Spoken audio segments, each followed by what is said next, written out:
ఏదైనా unique design try చేద్దామని తీసుకున్నాను మెటీరియల్ని. సో మొన్నే గ్రూప్లో ఒక సిల్వర్ జ్యువెలరీ ఐటమ్ చూశాను, ఇయర్ కప్. సో అది ట్రై చేయొచ్చు కదా ఇది మనం కూడా అనిపించింది. జస్ట్ వెంటనే ట్రై చేశాను. సో నేనండి మీ Madhavi from third trending collection. So వీడియోని అయితే లాస్ట్ వరకు చూడండి, మీరు కూడా ట్రై చేయండి. మనం ఇన్విజిబుల్ చైన్స్ పెండెంట్స్ మేక్ చేసాం కదా, అలాగే ఇది కూడా సేమ్. జస్ట్ కొంచెం డిఫరెంట్ ఏంటి అంటే దీనికి మిడిల్ పార్ట్ వచ్చేసి మనము కింద గుట్టి పూసలు మరియు పైన కూడా ఇలా హ్యాంగింగ్గా చెవికి వేసుకోవడానికి అది ఒక్కటే ఎక్స్ట్రా యాడ్ చేసుకున్నామంటే మనం ఇయర్ కప్స్ మేక్ చేసుకున్నట్లే. సో మీరు కూడా డిఫరెంట్గా ఈ వీడియో చూసి ట్రై చేస్తారనుకుంటున్నాను. చాలా అంటే చాలా బాగా వచ్చింది and very simple and crazy look.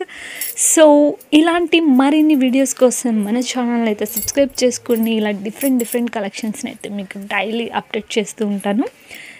So thank you for watching. ఇంతవరకు మీరు చూసారంటే మీకు ఎంతో కొంత నచ్చింది కదా, తప్పకుండా లైక్ అయితే చేయండి. ఫైనల్గా నేను కూడా రియాక్ట్ చేశాక అది ఎలా అనిపించింది అనేది మీరు కామెంట్లో పెట్టేసేయండి. సో నచ్చినట్లయితే మీరు కూడా ట్రై చేయండి. చాలా బాగా వచ్చింది కదా అవుట్పుట్. సో ఇలాంటివి రెండు పెట్టుకున్నామంటే మనకి ఇయర్ కప్స్గా మనం పెట్టుకోవచ్చు, లేదంటే హెయిర్ యాక్సెసరీగా మనకు కావాలి, జడ మొత్తం వేసుకున్న తర్వాత అక్కడక్కడ మనం హ్యాంగ్ చేసుకోవాలి అనుకుంటే ఇంకా కొన్ని ఎక్కువగా మేక్ చేసుకున్నట్లయితే అలా కూడా హ్యాంగ్ చేసుకోవచ్చు. సో ఈ ఐడియా మీకు ఎలా నచ్చింది? Thank you for